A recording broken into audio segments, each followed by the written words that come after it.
In South Korea, one man's chilling crimes left a nation in fear, casting a long shadow over the streets of Seoul. Yoo Young-chul, a serial killer and former waiter, terrorized the streets in the early 2000s, committing at least 20 murders. His actions were not just crimes, they were a reign of terror that gripped the entire nation. Known for targeting vulnerable women, he lured them to his home before brutally attacking them.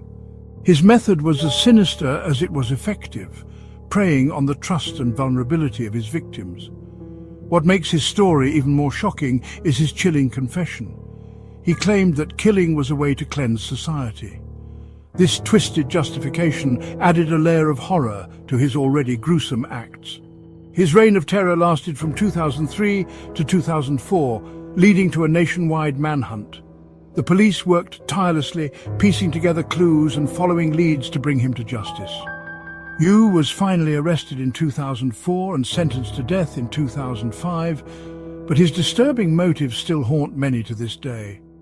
The trial was a media sensation, capturing the attention of the entire country. His crimes weren't simply acts of violence, they were meticulously planned and executed with a cold, calculated precision. They were calculated and brutal, designed to instill fear and inflict pain. Each act was a deliberate attempt to spread terror and chaos. Yoo Young-chul's story is a chilling reminder of the darkness that can lurk beneath the surface of seemingly ordinary lives, a terrifying testament to the potential for human cruelty. His case remains one of the most disturbing in South Korean history. The fear he ignited continues to flicker in the hearts of many. Even years later, the memory of his crimes casts a long, dark shadow. It's a fear that whispers in the shadows, a chilling reminder that even in the safest of societies, monsters can lurk. The legacy of Yoo Young-chul's terror serves as a stark warning to remain vigilant. Yoo Young-chul's early life was marked by instability and violence, a chaotic environment that left deep scars on his psyche. Born in 1970, he was raised in a poor family and reportedly suffered abuse at the hands of those who were supposed to protect him. He displayed behavioral problems from a young age, exhibiting cruelty towards animals and engaging in petty theft, early signs of a troubled mind. His troubled youth foreshadowed the darkness that would later consume him, a darkness that seemed to grow with each passing year. As he grew older, his criminal activities escalated, moving from petty theft to more serious offences. He faced a series of arrests for theft, forgery, and assault, each one a step further down a dark path. Each arrest seemed to deepen his contempt for society, fueling his rage and resentment, making him more dangerous. He developed a particular hatred for the wealthy, blaming them for his misfortunes and viewing them as the root of his suffering.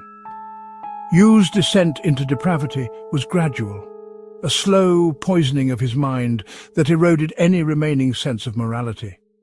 Each act of violence chipped away at his humanity, paving the way for the monster he would become, a being devoid of empathy. By the time he committed his first murder in 2003, Yoo Young-chul was already a broken and twisted individual, far beyond redemption.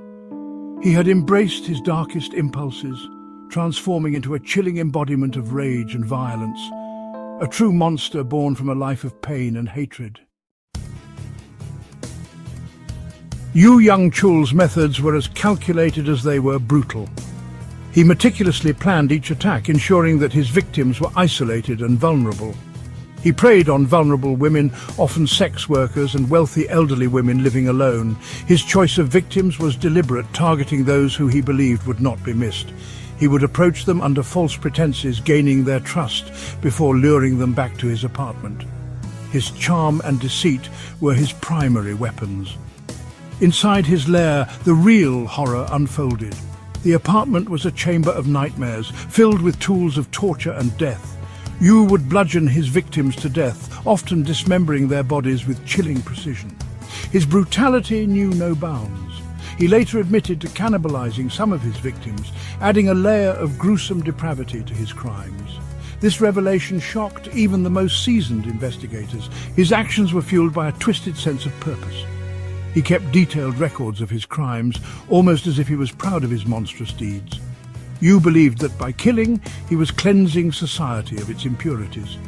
His delusions of grandeur painted him as a savior in his own mind. He saw himself as a righteous executioner, meting out his own perverse form of justice. His distorted worldview justified his heinous acts. The terror he inflicted was deliberate, his methods designed to maximize pain and instill fear. Each act of violence was a calculated move in his twisted game. Each murder was a carefully orchestrated performance of horror, a testament to his descent into madness. His legacy is one of terror and unrelenting evil. The psychological impact of Yoo Young-chul's crimes on South Korean society was profound. The nation watched in horror as the details of his murders unfolded in the media.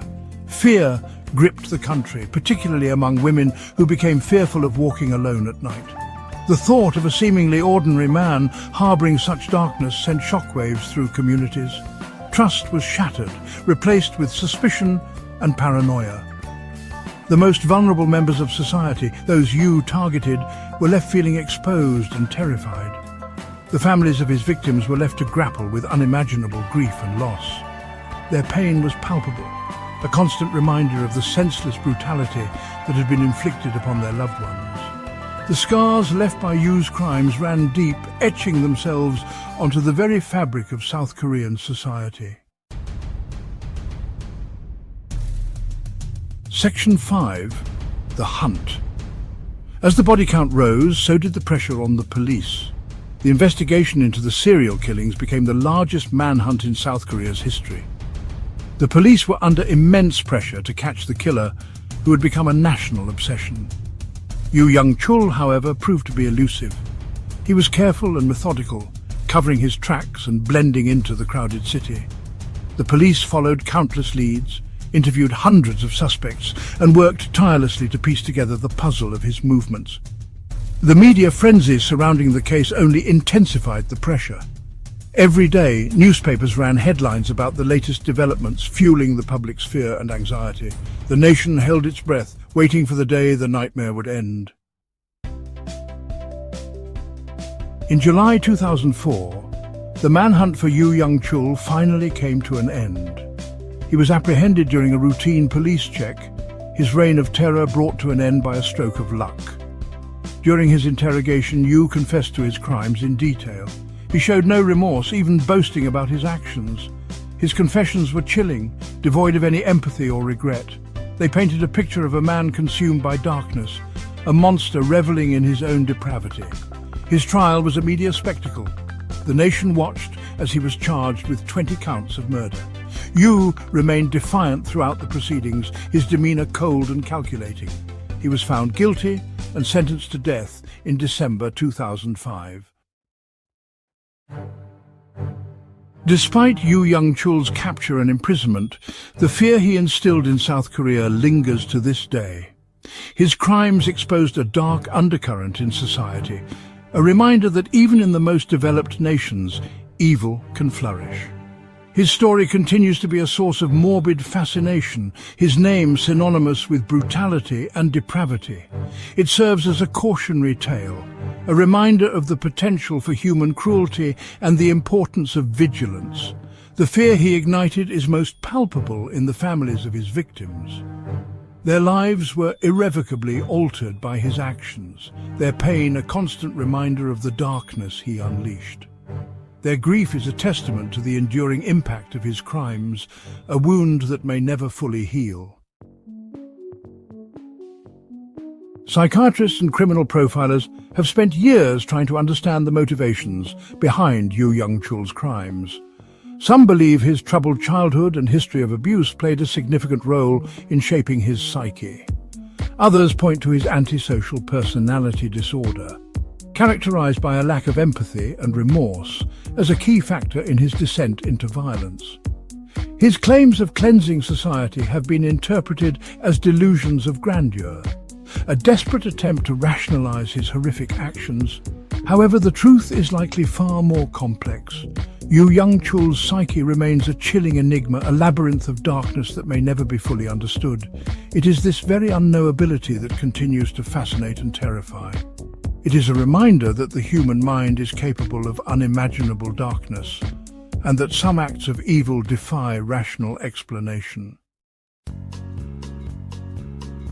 Yoo Young-chul's legacy is one of fear and revulsion. He is remembered as one of South Korea's most notorious criminals, his name etched in the annals of criminal history. His crimes sparked a national debate about capital punishment, with many calling for his execution. His case also highlighted the need for better mental health services in South Korea and the importance of addressing issues like poverty and abuse that can contribute to criminal behavior. Though he is gone, the fear he instilled lives on. It serves as a stark reminder of the fragility of peace and the ever-present potential for evil to emerge from the shadows.